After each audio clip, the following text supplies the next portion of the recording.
एक बार भगत सिंह की मां मिलने गई। मैं तो विचार करती हूं कैसी मां है और कैसा बेटा। भारत मां अगर सुरक्षित है तो ऐसे मां और बेटों के कारण सुरक्षित है। भगत सिंह की मां जब मिलने गई तो भगत सिंह मुस्कुरा के कहते हैं, मां बार बार क्यों आती हो, यहीं रह जाओ, दोनों मां बेटा साथ रहेंगे। मां कहती है, मुझे तो कुछ आता नहीं, बोलना आता नहीं है, मुझे जेल में कैसे डालेंगे। और मुस्कुरा के कहते हैं, किसी को पत्थर मार के आ जाऊं। और दोनों मां बेटा मुस्कुराते हैं। आप विचार करके देखो, ऐसे ऐसे असंख्य योद्धा। मां एक बार एक कपड़ा लेकर के गई। एक साधु ने कहा, भगत सिंह ने जो सबसे पहले कपड़ा पहना वो जाकर के भगत सिंह को दे देना और उसको कहना कि इसको अपने पास रखे, मुकदमे में जीत जाएगा, फांसी नहीं होगी। मां लेकर के गई।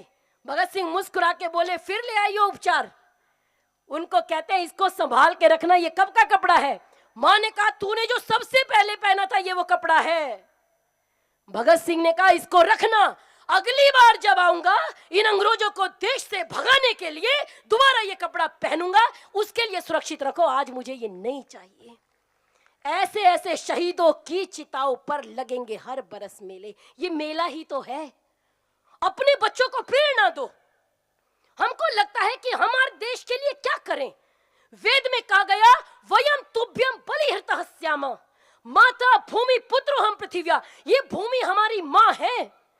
राजा रामचंद्र जी ने कहा था, लक्ष्मण ने कहा सोने की लंका है, रामचंद्र जी ने कहा था, अपनी स्वर्णमयी लंका न में लक्ष्मण रोचते, जननी जन्म भूमिश्च स्वर्गादपि करियसि।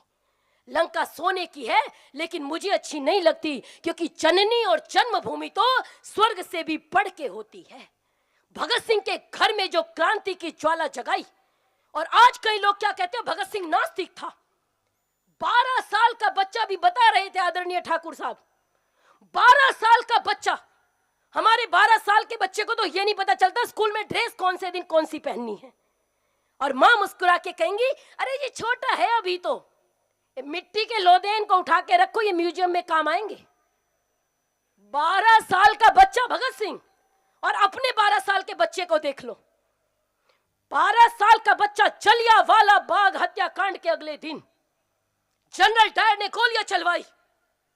उनकी भतीजी लिखती है, मैं विचार करती हूं 12 साल के बच्चे को क्या मन में आया होगा। जाकर के स्कूल नहीं गए, स्कूल के लिए घर से निकले, एक शीशे में वहां की राख उठाई और राख उठा के स्कूल में ले गए। उनकी बहन अमरकौर कहती है, भाई मैंने खा लिया, आपका भोजन रखा है, आप कर लो। भगत सिंह कहते हैं, ये तो राख देख रही है। उन्होंने कहा, ये कैसी राख है। उन्होंने कहा, जो बलिदान हो गए ना कल, जिनके ऊपर गोली चलवाई गई, जिनका मुझे बदला लेना है, ये उनकी राख है। 12 साल का बालक उस शीशी को रखता है और उसके चारों ओर फूल सजाता है, उनको श्रद्धांजलि देता है। वो बालक शायद नहीं जानता था एक दिन पूरा देश नतमस्तक होकर उसको श्रद्धांजलि देगा, उसको शहीद आजम भगत सिंह के नाम से जानने का। अगर आप पढ़ेंगे इतिहास को, हमारा तो इतिहास दूषित कर दिया गया। जब इतिहास को पढ़ेंगे तो आपको लगेगा आजादी तो अंग्रेज अपने आप दे करके गए हैं, हस्तांतरित की है। हमने क्या किया आजादी के लिए।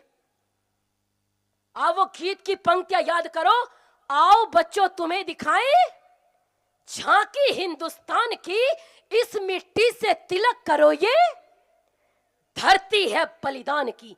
ये है अपना राजपुताना नाज इसे तलवारों पे, इसने सारा जीवन काटा पर्ची तीर कटारों पे।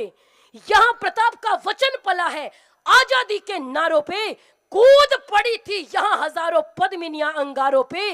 वीर शिवाजी ने रखी थी लाज हमारी शान की, इस मिट्टी से तिलक करो, ये धरती है बलिदान की।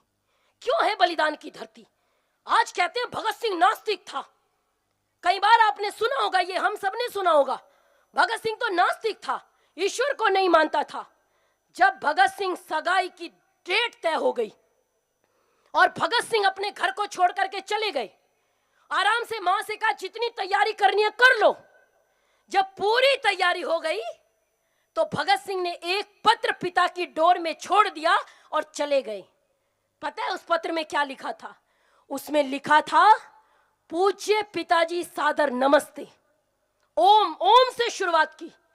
जो व्यक्ति ईश्वर को नहीं मानता वो अपने पत्र में ईश्वर के मुख्य नाम ओम का जिक्र क्यों करेगा?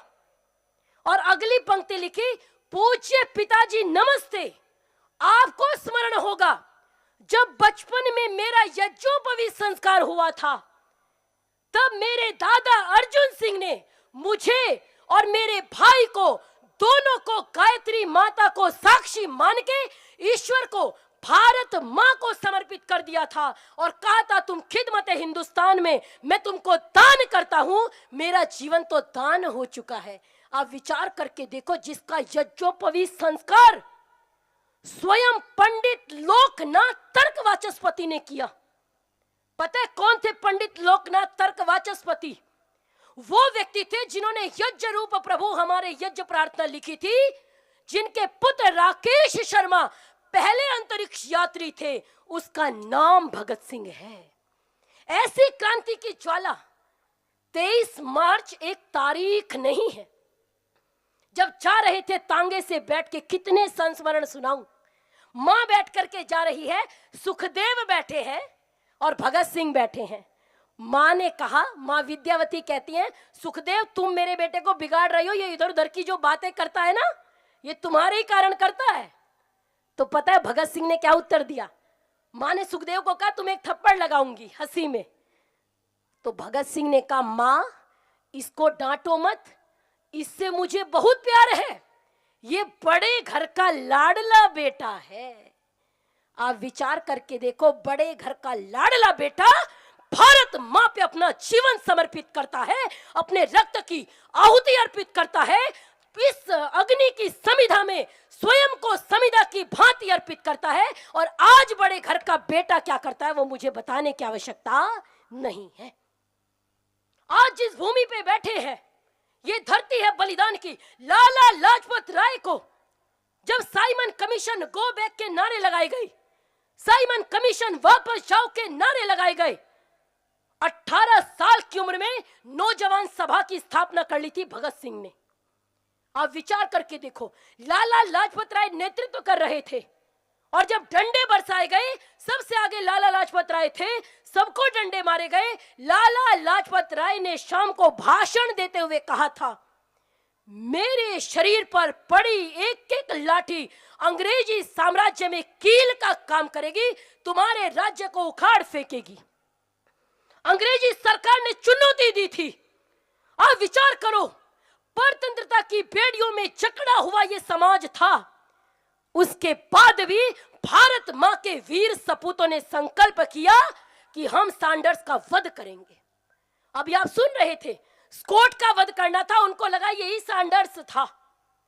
साइकिल पे आकर के अंग्रेजों की हत्या कर दी। 23 जिस दिन भगत सिंह को फांसी हुई, उनकी उम्र पता है क्या थी? 23 साल 5 महीने 26 दिन थी। 27वां दिन होने वाला था जब 23 साल के नौजवान अंग्रेजों की छाती पे चढ़ गए। अंग्रेजों को लगा अब दाल नहीं गलेगी, तब हमको स्वतंत्रता मिली है, बलिदान किया है तब स्वतंत्रता मिली है।